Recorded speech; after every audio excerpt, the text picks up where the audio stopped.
Victor, ano nga pala yung sinasabi ng kaibigan mo na kailangan ng tulong ko? Si Jimboy. Papatulong sana sa annulment niya. Annulment? Bakit? Ano nangyari sa kanila ni Emma? Naglalaki si Emma.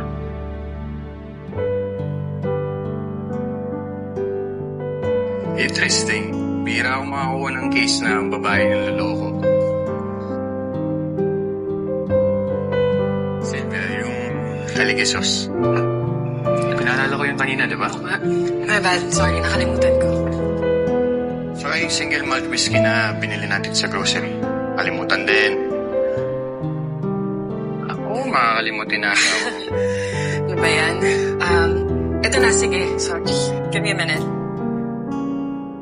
Ate, yung whiskey pala, binili mo.